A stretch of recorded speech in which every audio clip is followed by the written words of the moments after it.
Hi, so I am in my strawberry bed. I say that term very loosely because it has not really had very many strawberries in a long time, but I have a worm bin in here and I thought I would check on it and I thought I would do that with you. So this worm bin is, I think, it's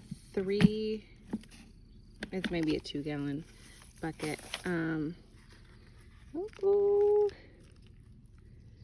I've been putting a little bit of food in here every now and then for the worms. I'm not seeing any worms yet, but they're usually down at the bottom.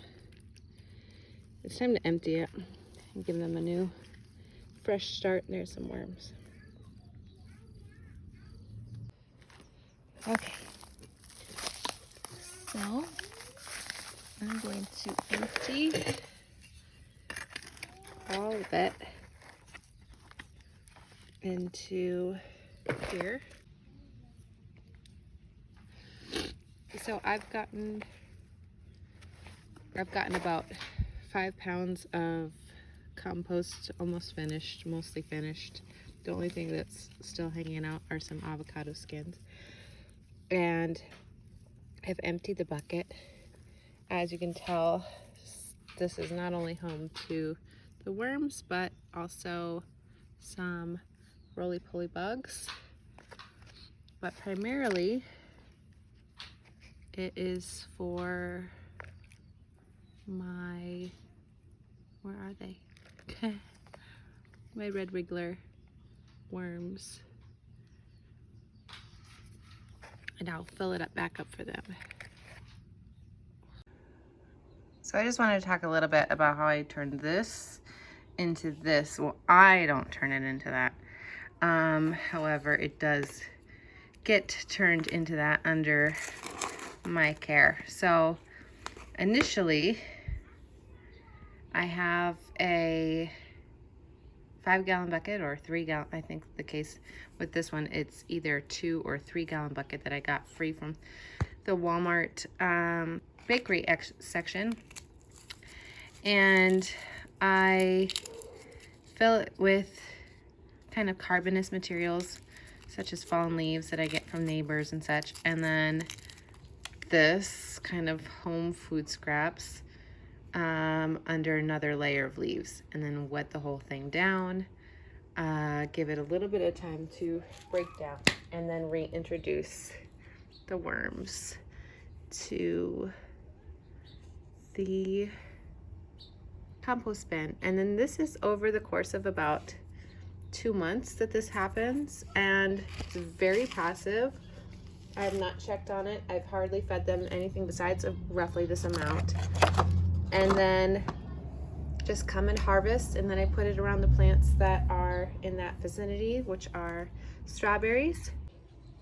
So typically I would put roughly that amount in the of food. So a layer of leaves, a layer of that much food, and then another layer of leaves, wet the whole thing down, reintroduce the worms, and then basically don't disturb it for roughly 2 months, I think, something like that.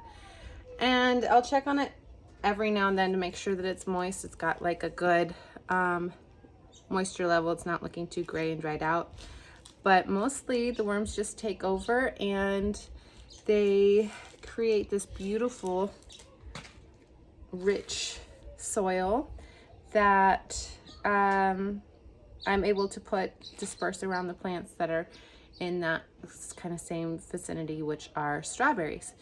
And the strawberries will be very happy with that. I might make a little bit of a compost tea with this before putting this on the ground today. That way they get more access to those nutrients. It's more bioavailable to the microorganisms.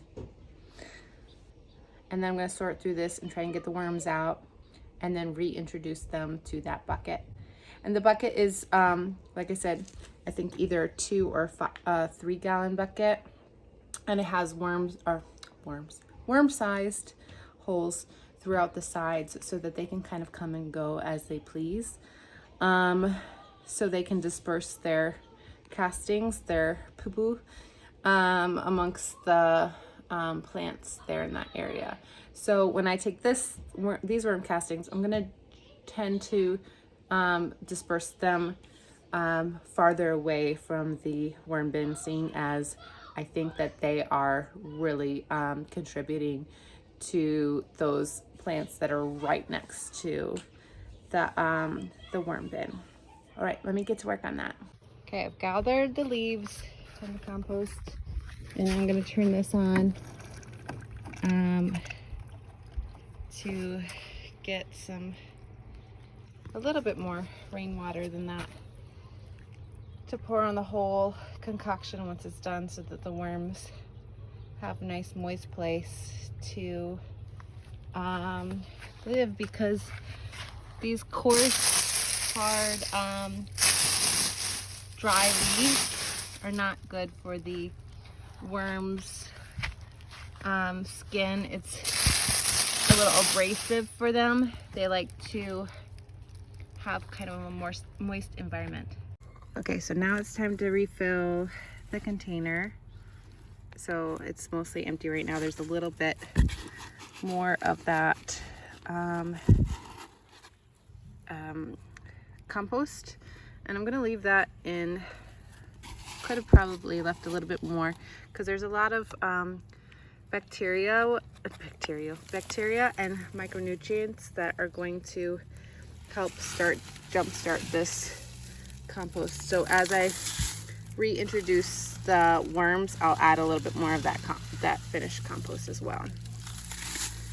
Okay, so hefty amount of leaves. This compost that is just one day's of scraps from us, from my household. Yeah, so there's banana peels. There's actually a little bit of banana that my daughter didn't want. I would have eaten it, but I had already had a banana. And then some carrot scraps. They're not busted my bucket. They're not a huge fan of broccoli, but they will eat it over time. Okay, I had to take a brief break. So now I'm back. I'm gonna pour a little bit of this water on top of this kind of already wet compost. It will continue to start to break down more, and will provide more moisture to the underneath compost. So now I'm going to add some more leaves on top of that and just fill it to the absolute brim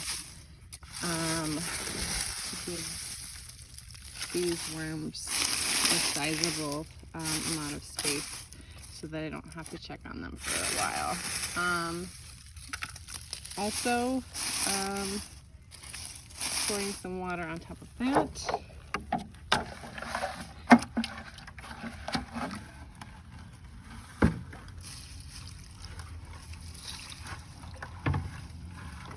And I'm going to pour some water on that. Those leaves as well. So I'm going to let this sit for a little while. When I do put the worms in, I'm going to kind of bury them under there a little bit.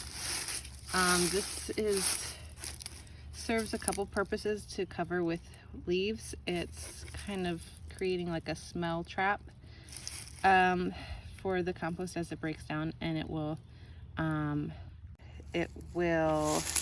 make it so that animals cannot smell it as readily. And then also it keeps in any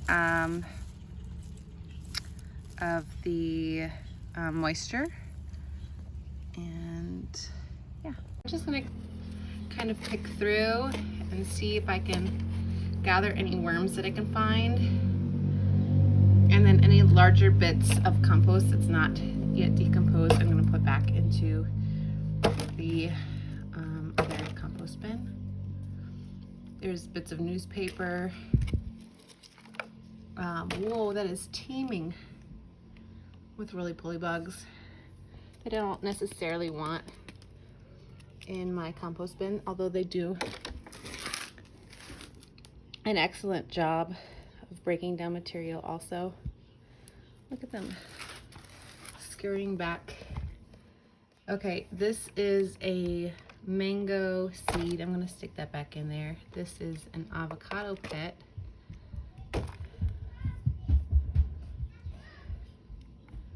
Kind of sifting out with my hands a little bit some of the material, some of the larger pieces of material. As you can see, I've gotten some of the worm castings, some of the worms, some of the kind of larger bits of things that still have yet to decompose.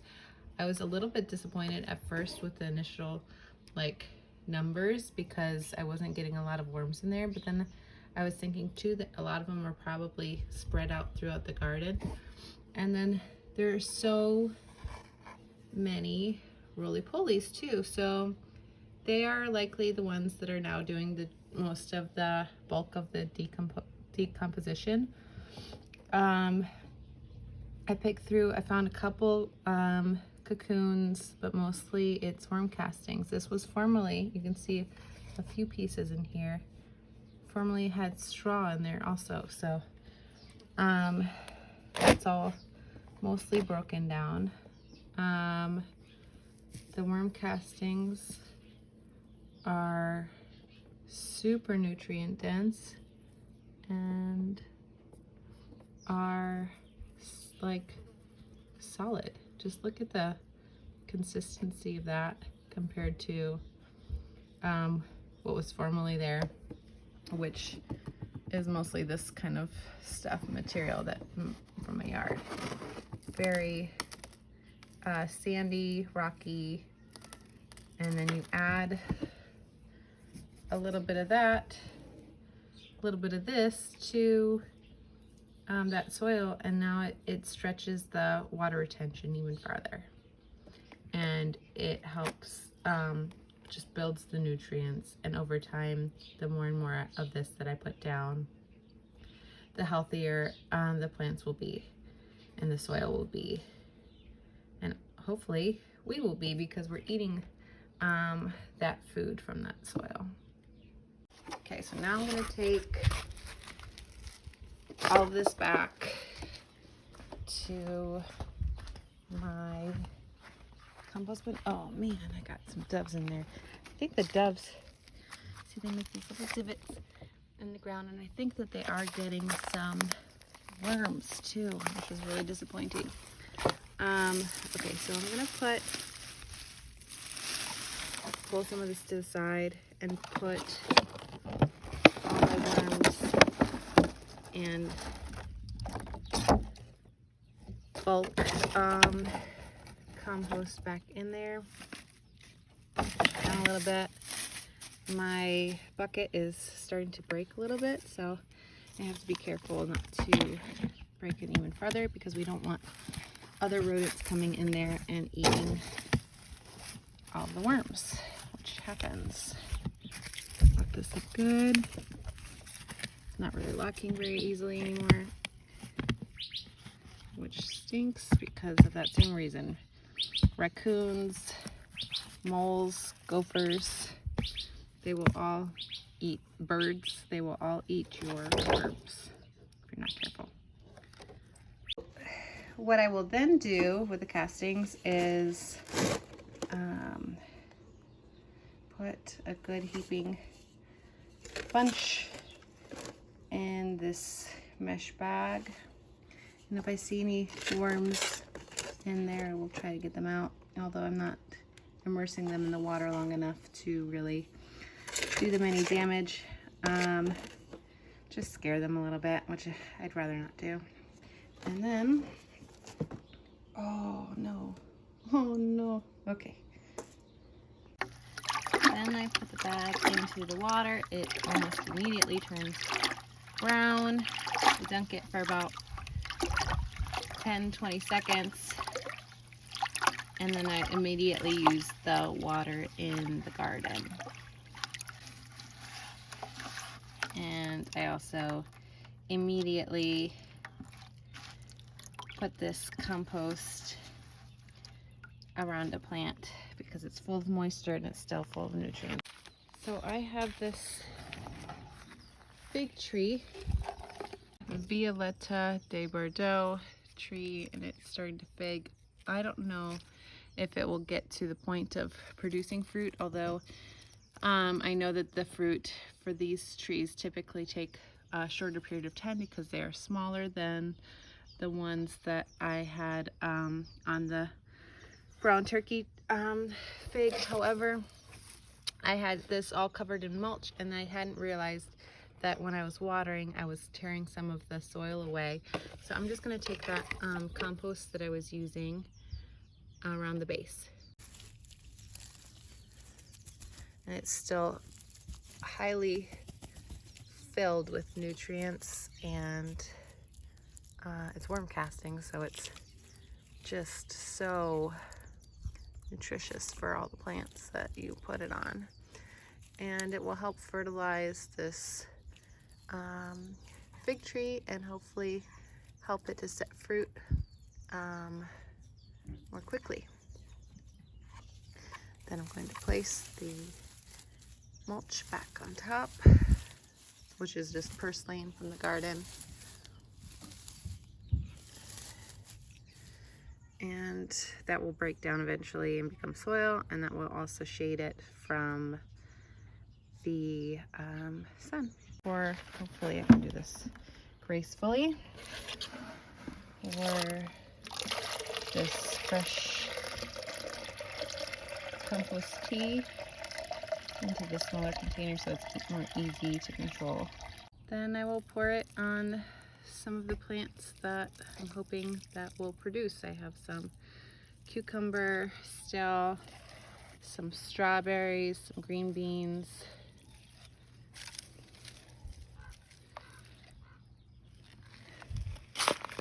Anything I would like to see be more productive. This whole area back here.